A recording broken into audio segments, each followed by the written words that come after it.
Welcome into another episode of Locked On Phillies. In today's episode, we got some troubling news on a Matt Strahm shoulder injury. And how does that make you feel about the bullpen for early on in the season? We'll discuss.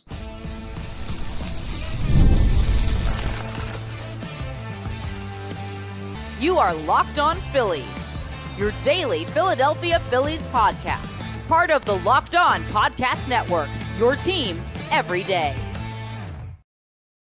Yes, this is Locked On Phillies. I'm your host, Connor Thomas. Thank you so much for joining us today. We come to you as part of the Locked On Podcast Network, your team every day. Please make sure you're rating, reviewing, if you're listening to this in podcast form, hitting that subscribe button on the YouTube channel, Locked On Phillies YouTube channel. It'll get you notifications when new episodes are posted. It's also a great way to help us out here on Locked On Phillies if you enjoy the content. You may know me from some of my other work in the sports talk space. I've been on air at 97.5 The Fanatic for 5 years now, doing sports talk radio here in Philadelphia. I've been a credentialed Philadelphia Phillies media member for the past 3 seasons, and this is my 4th year as the host of Locked On Phillies. Today's episode, by the way, is brought to you by FanDuel. Right now, new customers can get $200 in bonus bets when your first $5 bet wins. So check out our friends over at FanDuel. We're going to lead off today's episode with some conversation about a Matt Strahm shoulder injury that news just broke of that has his status in doubt for opening day. Not a good thing for a Phillies bullpen that has a lot of question marks right now. High upside, but a lot of question marks. So we're going to talk about that. We're also going to get into some more info on potential lineup changes that we got from Rob Thomson and some media availability. And I was just down in spring training, down in Florida. I got a chance to see the Phillies on the road. I was in Sarasota for a golf trip, but got a chance to see the team, got a chance to look at some of the players. So I have a in-person recap of the things that stood out to me while I was down there watching the team play. So let's start with this Matt Strahm shoulder injury. Now, what it is apparently is some shoulder impingement that also has like some bone bruise with it. It's not totally sure. And I know I point to my right shoulder. Matt Strahm is a lefty, but it seems like his status for opening day is in question. Now, he didn't seem too concerned about it. He said, we're going to work on some PT stuff. I'm going to work it out, get with the doctors, make sure that we don't have anything that's going to affect me over the course of the regular season. So get it right, take some time off of throwing, pitching, then ramp back up and get back out there and hopefully be good to go. Now, there's a couple reasons why this should be worrisome to Phillies fans. Now, there are bigger injuries out there. Obviously, we talked about the Sean Murphy injury with the Atlanta Braves, Garrett Cole, Tommy John. I mean, there are worse places to be. That's an awful, awful loss there of a great pitcher ahead of a promising season in New York. So the Phillies are not in a bad spot, but this is the thing with spring training. You got to make it through healthy. We've seen major injuries in spring training derail Philly seasons before, or maybe they didn't look like they were derailing Philly seasons, but at the end of the day, you think, wow, what could have been if, for example, Rhys Hoskins doesn't blow his knee out in spring training and actually plays that season where the Philadelphia Phillies made a deep run to the NLCS. Like, what in the world could that have been in his final year here in Philadelphia? But all in all, this is still a concerning injury, even if it isn't the worst one around baseball right now. So reason one why this should be concerning for Philadelphia Phillies fans is just looking at Strahm, right? When you have like this shoulder impingement, when you have the bone bruise, when you have clearly something wrong with your shoulder that needs to be rested in order for you to get back to your normal ability to throw a ball, every time you hear this, well, not every time, but a lot of the time you hear this, a guy takes some time off, he starts throwing again, and I feel like more often than not, another issue pops up with this injury as you go through the season, right? Like, this is not a easy fix injury. This is hey, we're going to have to manage this. Hopefully you'll get back to feeling perfectly healthy, but chances are with the season only a couple of weeks away and trying to get back and working your way back into the bullpen, this could be something that we hear more of later this year. Not that he's going to miss more time necessarily, but maybe it hampers his ability to throw the ball as well as he'd like to. I worry about this being a nagging thing that bothers Strahm throughout the year. This is not just, hey, he might miss the first week of the season. This is, hey, not only could he miss the first week of the season, but then he's going to be coming back and dealing with this and hoping it doesn't pop back up as you go through the remainder of the season. And here's reason number two why this should bother you, which that just feeds into. If he's dealing with stuff throughout the year, That's another knock on a Philadelphia Phillies bullpen that took a step back on paper from last year's squad. Remember, we already know that they lost Jeff Hoffman in free agency. We already know that they lost Carlos Estevez in free agency. Matt Strahm is their lone returning all-star reliever. So he was looked at as kind of the guy that's going to have to carry this bullpen, especially lefty-wise, right? Jose Alvarado has been a mixed bag over the past year or so, or you could say over his Phillies career. But let's just look at the more recent. You hope he has a bounce-back year. We'll see. He hasn't been consistently elite. He's had flashes of elite-level relief pitching from the left-hand side. But I don't feel comfortable saying Jose Alvarado is going to have an outstanding year all the way through, right? Could he? Absolutely. I think there will be ups and downs. So there's a question mark there. You're looking at other lefties. Tanner Banks is kind of a situational guy that you haven't gotten a crazy amount out of. I don't really know what you're doing there, but if this then has Matt Strahm on the injured list to start the season, now you got to fill 2 spots in the bullpen with guys that might not look like major league caliber arms. Now, Strahm wasn't going to be your closer. He doesn't have closer stuff, but he was an all-star last year. That's a big loss, and you already had questions about Jordan Romano's ability to stay healthy, or Ryan Kirkring's ability to continue to grow as a young star in the bullpen. We just talked about Jose Alvarado's questions. Jose Ruiz, can he repeat a solid year in Philadelphia, take it to another level with a little bit more responsibilities? Joe Ross, can he be in the bullpen what he seemed like in a short stint in Milwaukee last year as a relief pitcher, or is this something where he's going to come back down to earth from some numbers that he put up and posted? I mean, there are questions about all of these guys in the bullpen right now. You may need to find another guy to be on the opening day roster in the bullpen. And now this opens up opportunities for guys who are on minor league contracts who are still in major league spring training. It opens up the opportunity for those guys, especially lefties, to find a spot in the Phillies bullpen on opening day and then show something that may keep them up there once Strahm becomes healthy, maybe over another guy who's going to be in the bullpen. So now, and tomorrow we're going to do our opening day roster prediction. We're going to have to change something around again because we've got 2 bullpen spots to fill. Does this lead to Taijuan Walker potentially making the team? Again, I still don't think so, but we will have that conversation in a little more detail tomorrow because the bullpen's looking questionable and thin right now with the injury to Matt Strahm. Now, this, again, minor injury. So it's not, oh, we're done for the year. This bullpen stinks. Dave Dombrowski didn't do enough. No, that's not what I'm saying here. And that's not what you should be saying either, because this bullpen still has the ceiling of an elite level group. But the fact that they're already dealing with an injury to their best overall reliever, we'll say for the time being. I think Jordan Romano has a chance to be that guy. I think Ryan Kirkring has a chance to be that guy and hold that title. And maybe, Jose Alvarado has an outside shot at us looking at him that way when the season's all said and done as well. But Matt Strahm right now is the leader in the clubhouse for, hey, this is our best reliever. And now he's hurt.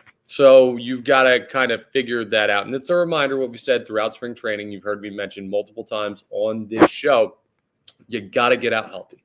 Now, this is another one of those situations where you look at and say, okay, just like Weston Wilson, he'll probably be back early on in the season, like first couple weeks of the season, and be ready to go. So it's not like you need a major change. So you got out and escaped. And the other thing to remember with the health being the priority in spring training, it also means that what you're looking at is an abundance of caution by these organizations.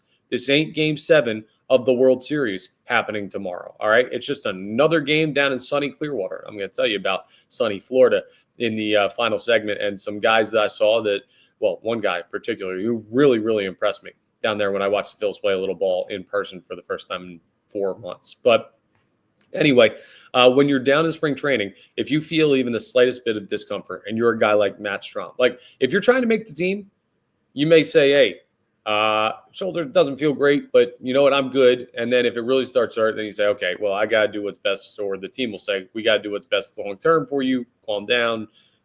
Tough luck, but you're hurt, right? But for a guy like Matt Strahm, they're going to say, okay, you feel anything wrong with your shoulder, anything at all, you let us know. We shut you down. We work on it. We'd rather have you available in the season than worry about anything in spring training. Now, he'll need a ramp-up period after he gets back. So this is also just not about getting him healthy. This is about getting him healthy, and then he's going to have to ramp up. And That's the thing with when I brought up, right, the shoulder impingement potentially popping up later in the season. The other thing that you deal with, we talked about this with the Ranger Suarez in past years, a little different relief pitcher to starter, but when you're behind the eight ball with an injury in spring training, some guys do get into a pace where they say, okay, I feel like I'm playing catch up all season long. I'm ramping up when other guys are starting their season. I'm getting to the ability to throw at like season level when people are starting to hit their stride. I'm starting to hit my stride after everybody else has hit their stride. Like, that's the thing. You feel like you're constantly behind in your progression of where you are year to year and what you're used to when you start the season with an injury. So we'll see how that plays to what Matt Strahm is able to do for the Philadelphia Phillies. But it is not good news to have him on the IL to potentially start the year. We don't know that yet, but I'm just, like I'm saying, it opening day in question. Sounds like the abundance of caution is going to lead to that being the thing, would be my guess. But even if he's back, you're going to be careful with him. And then that gives you questions about the durability of a bunch of players in this bullpen, some of which you already had before this Matt Strahm injury. I get more worried about the bullpen every day. I feel great about the rotation. I feel good enough about the offense, and we're going to talk about the new look lineup and what that should look like coming up next. But that bullpen, they have upside. Don't get me wrong. They have upside. They worry me a little bit heading into this season. Coming up next, we are going to get into some stuff Rob Thomson said about a potential new look Phillies lineup and a new batting position for the best player on the team. We'll tell you what that is next as we continue Locked On Phillies. But let's talk about FanDuel first, because March Madness is here. And FanDuel is giving you the chance to get in on the action like never before. Right now, new customers can get $200 in bonus bets when your first $5 bet wins. That's 200 extra bucks to use on everything, from buzzer beaters to Cinderella stories and even who's cutting down the nets. I've got my eye on a couple of teams this year. Now, of course, you've got Auburn. Of course, you've got Duke. Don't miss what St. John's is doing up there in New York, selling out the Garden. Rick Pitino's got those guys playing well. They're going to be one of those mid-higher seeds. They could make a run. They're a team that looks built for March. Go ahead and check them out, and it's easy to back those teams with spreads, totals, and game props. And with tournament games happening almost every day once it gets started, there's always something exciting to bet on. The FanDuel app is simple to use, and when I win, I get paid instantly. No waiting around needed. So visit FanDuel.com and get in on the college hoops action all tournament long. Okay, so let's talk a little Phillies lineup. We've talked about this ad nauseum probably through spring training already. And guess what? It's going to be one of the big stories of the next couple of weeks as we move closer to opening day. But we got a little bit more insight from Rob Thomson. Now, he did an interview on the radio over at 94.1 WIP, and he talked about the Philadelphia Phillies lineup changes and what they could potentially be. We've had speculation about it. We've seen a bunch of different lineups on the docket in spring training. Schwarber leading off, Turner leading off, Harper batting third, someone else batting third, guys moving up and down the lineup. Now, as we get deeper into spring training, we're seeing more starters. We're seeing more full lineups. We're seeing more guys that we know from the major league team, not just a couple of major league guys interspersed with some minor league dudes trying to make the team. So we're getting a better idea. And Rob Thomson had something very interesting to say, because he rarely speaks definitively. Rob Thomson is very, very good when he deals with media's questioning on saying, hey, this is what I think, this is what we feel, this is what might happen, this is what we're trying to do, but not speaking in absolutes. Hey, Trey Turner is going to bat leadoff this year. Definitive. Bang. Next thing you know, Trey Turner bats 100 through 14 games like he did last time. He tried to bat leadoff for this team. And now Rob Thomson is making a change, and all the media is like, yo, you said he was batting leadoff. Now, on the other hand, if Rob Thomson says, hey, we're trying to move Trey Turner around a little bit, we might try him at the leadoff spot. We're thinking about changing things up. We're going to try a couple things. One of the things you could see this season is Trey Turner in the leadoff spot. Now, that may translate to Trey's our leadoff hitter, but him not saying that gives him at least an out with the media and with the fan base. And I think there's nothing deceptive about it. It's just being smart, saying, hey, I don't know how this is going to play out. Here's what we're going to try. I don't know what's going to happen. I'm leaving the door open to potential changes down the road because it's a long season. This was definitive, which is why it stood out so much, and also because of the players that it is about. But Rob Thomson was asked, if Trey Turner bats leadoff, who will bat second? And he said in no uncertain terms, with Turner batting leadoff, Harper will bat second. So Bryce Harper, the guy who has been not penciled in, but penned in to the third spot in the Philadelphia Phillies lineup since signing here back in 2019, is going to be the two-hole hitter this year when Trey Turner is batting leadoff. Now, that's an interesting change for a couple of reasons. One, it shows Bryce Harper's willingness to change spots in the lineup to help the Philadelphia Phillies win. Now, I don't hear many stories around baseball of guys majorly complaining about, hey, this is my spot in the batting order. This is where I have to bat. I'm not changing it because of a couple of reasons. One, if you are good enough to have a favorite spot in the batting order and let that be known, well, you're probably getting your wishes, right? Those are the premier players in baseball. Like the only guys we really hear about is I'm comfortable batting here, I'm comfortable batting there, or normally like top 4 players in the lineup and guys that are big time stars. Like Matt Vierling may bat second for the Detroit Tigers this year. I don't think he's going to his manager saying, hey, I'm Matt Vierling, I've got to bat second. And listen, I love Matt Vierling. I miss him from his time here in Philadelphia. Nice player. But that's not a guy you're going to hear complain about it. So the one thing about it is, well, two things, though, another one I'll get to. The one thing about it is you got to only be a great player if you're going to have a preferential spot in the lineup. But also, you're going to be overruled sometimes by your manager, even if you are one of those great players. You have to be willing to move. And Bryce Harper is willing to move his positions. I've heard it multiple times, unfounded, by the way. Oh, Bryce Harper will not change his spot in the lineup because he has to bat third. Kyle Schwarber will not change his spot in the lineup because he has to bat first. Well, guess what? Both of those guys are changing their spots in the lineup this year, or allowing their spots in the lineup to be changed. And I haven't heard a peep of frustration out of either of them. Now, there's a difference between demanding to bat somewhere and having preferences. Bryce Harper would probably prefer to bat third. Kyle Schwarber may prefer to bat leadoff, but they're going to do what's best for the team. Because guess what? The Philadelphia Phillies have a lot of issues, right? Well, a lot of issues. Rich people problems, we'll call them, because they were a 95-game winning division winner last year. But one of the things that they have never had a problem with in this era of Phillies baseball is the locker room. They do what's needed. They help each other out. They interact well with each other. They interact well with the fan base. They interact well with the manager. They interact well with the GM and the owner and the president of baseball operations. And everybody in the organization seems to get along pretty darn well. There's not diva stuff. There's not arguments. There's not fights. I mean, honestly, the biggest issues in the past 3-4 years for Philadelphia Phillies locker room, like climate, we'll call it, has been Taijuan Walker tweeting out that he should have pitched in the postseason. We see how that went. That was immediately proven false when he had a terrible season last year. But that was handled by the manager really quickly. Rob Thomson took care of it. That's fine. And that's one of your fringe players who was your 5th starter last year and then was like not sent down, but sent to the injured list. We get it. Taijuan Walker is not like one of the main guys on this team. Alec Bohm having his attitude issues, which that is a relatively big one, but it's not something that guys in the locker room are saying, I don't like this guy. They're happy to have him on the team. There's like, this is what you got to do. You can't let that affect you because it affects your performance.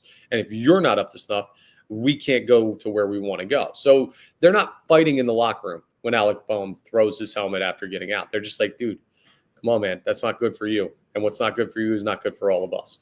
So that is an issue, but it's not one that is seeped into other players in the locker room, just one that other guys notice and needs to be better on Alec Bohm's part. And then the other one was like Trey Turner's mental capacity to be here. And guess what? That got fixed by the fan base giving him a standing ovation, right? Those are the only like major locker room conversations or mentality conversations or state of the mental focus of the team conversations that we've had in like the past 4 years. And they've all been resolved.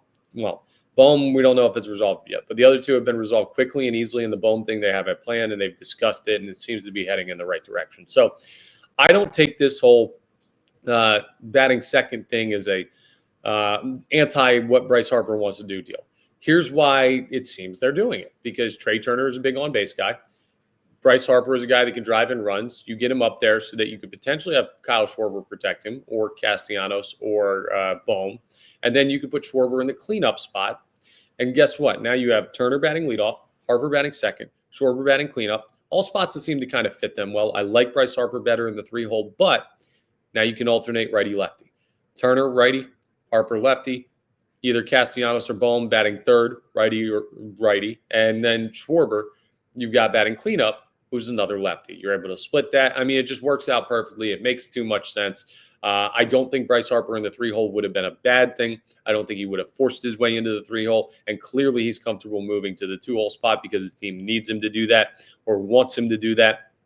It'll just be interesting to see Bryce Harper in a different spot in the lineup.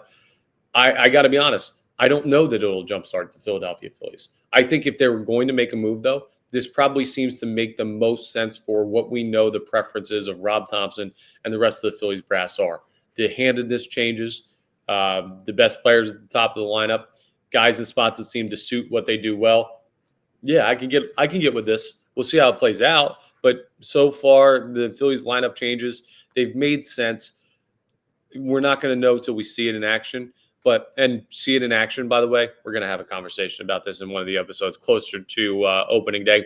See it in action is not the first week. It's not the first month. It is 2 to 3 months worth of this lineup to see, hey, here's what the numbers look like. All right. It's a long season. You can't really take small data points and say, well, this new lineup doesn't work. So we're going to have patience when the season starts. But I like what I'm hearing from that. And I like that the players are open to changes for the sake of trying to jumpstart this offense. Or not jumpstart this offense, but be more consistent in their offensive output. Coming up to round up today's episode, I'm going to tell you about my trip down to spring training. Now, I was in Florida for a golf trip, but I got a chance to go to a game, and I got a chance to watch a bunch of the players play, and I got a chance to get a vibe on some of the dudes that I've more been reading about or watching on TV.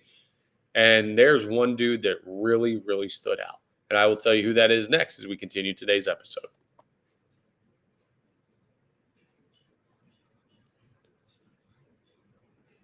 Yeah, it was a beautiful time down in Florida. I got to tell you, if you've got a chance, and there's still some time to get down there, I'm recording this on Monday, March 10th. And that means that we have 17 days till opening day. Just a little over 2 weeks. It's got to get here quick. But I know people that are heading down end of this week. I know people who are heading down next week to spring training for the vacation, see some of the players, see some of the games. I can't tell you how awesome it was, how great the weather was. You might be able to, if you're watching on YouTube, see I'm a little bit tanner now because I got sunburnt like crazy at the game and on the golf course. But that place really, like that whole Clearwater area, Sarasota, Bradenton, everywhere you can go, Venice, where you can find all of these spring training games in the Grapefruit League. It's paradise. It's heaven on earth. So if you get a chance, go ahead and check it out. Now, I was able to go watch the Phillies take on the Pittsburgh Pirates on the road in Bradenton. Now, I hadn't been to the Pirates Park before. I don't think there's a bad spring training ballpark down there, probably because of the weather, but also because the whole beach bar vibe that you get and everything. So great ballpark. Interesting game. Watched Cody Clemens hit a home run in that game that almost hit me in the head. Like I was out, the Pirates, instead of having like a lawn, like the Phillies have at Baycare Ballpark, they have just like similar to San Francisco, actually. You know, in right field, San Francisco above the Cove, they have just like kind of that walkway. There's not really a lot of seats there. And that's kind of what the Pirates have in their outfield. It's just this like thin walkway where you can walk through. And then they got a couple seats in left field. But I was in right field.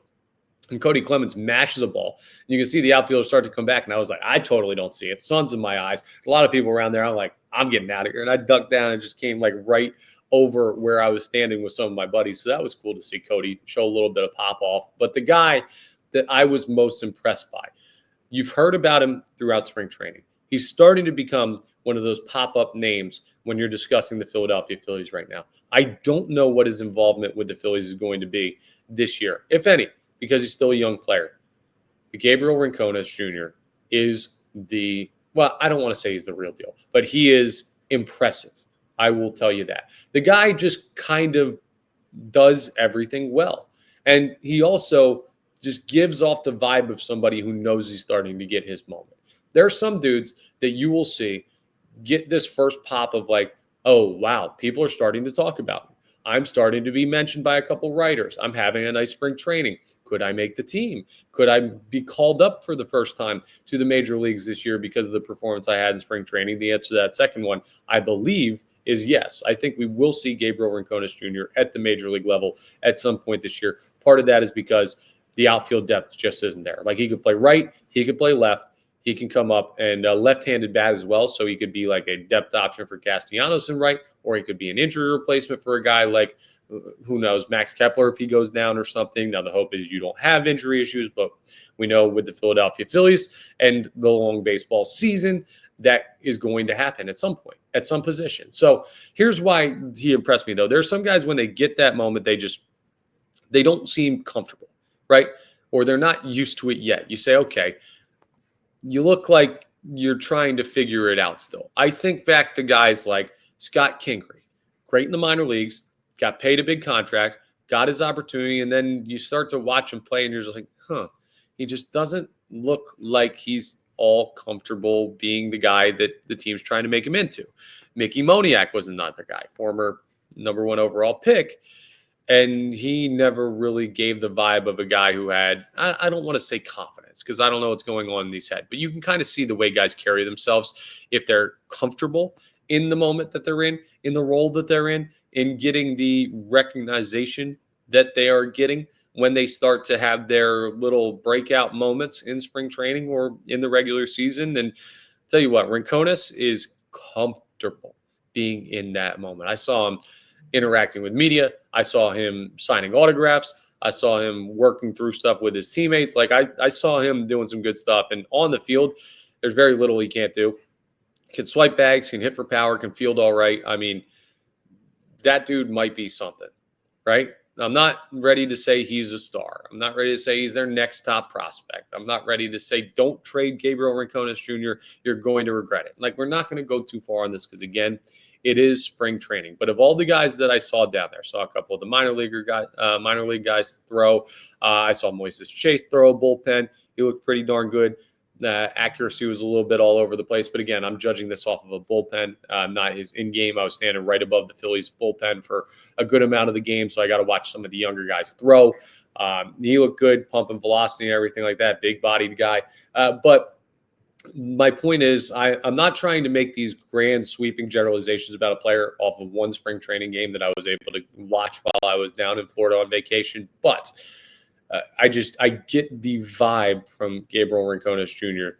that he is very comfortable being the center of attention, very comfortable being a guy for this team, very comfortable having his moment in spring training, and have a lot of people asking, who's that guy again? Who's that dude that is starting to hit the ball, tear the cover off the ball for the Phillies now in spring training? Does this kid have a chance to make the team? Now, I don't believe he has a chance to make the team. I just don't see it. There aren't enough spots on the roster, and you don't need another lefty outfield bat. You need another righty outfield bat now that Weston Wilson has been hurt. So he doesn't really have a path to making the team. But the second there's an injury in the outfield, you better believe that Gabriel Rincones is going to be a guy that the Phillies consider calling up. And I don't know what his future holds as far as his chance to play in Philadelphia, but remember, Nick Castellanos is a guy that the Phillies could move on from after this year. He'd be heading into the final year of his contract. Do you want to trade him before you have to let him go to free agency? Maybe. Brandon Marsh is a guy. He's got a pivotal year. He's got to hit. If he doesn't hit, who knows what the future holds for the Phillies in center field. Yohan Rojas is another guy that he's got to hit. Max Kepler, he's not here on a long-term deal. So the outfield is very uncertain going forward, which is why they've tried Edmundo Sosa out at outfield, why they've asked JT Realmuto if he's comfortable playing outfield, why Bryce Harper said, and we're going to talk about this in tomorrow's episode as well, he would go to right field again if needed, and I will talk about what that could mean for the future of the Philadelphia Phillies in coming off seasons. But he could be a plan, Gabriel Rincones we're talking about now, he could be part of the Philadelphia Phillies plan in the near future. And that would be impressive for him to be able to pull that off, and I'm rooting for the kid. I really am. He seems like an easy guy to root for, and that is something that's very important to me. Now, that's my spring training experience. Again, plenty of time for you to get down there, but we've only got a couple of weeks till opening day, and tomorrow it's time for a new roster projection. So I'll give you my updated version considering the Matt Strahm injury, taking a look at some of the pitchers that have looked good in spring training. And we're also going to do Mailbag Tuesday. I didn't get a chance to put a tweet out because I was flying back from down there in Florida. So we'll do mailbag questions tomorrow. You can go to Locked On Phillies on Twitter at LO_Phillies and respond to the tweet we'll put out later today. And that will be the way to get your questions in. But thank you for joining us for another episode of Locked On Phillies. Once again, we're part of the Locked On Podcast Network, your team every day. Please make sure you're rating, reviewing, hitting that subscribe button on the YouTube channel. And I'll talk to you tomorrow on that new episode of Locked On Phillies.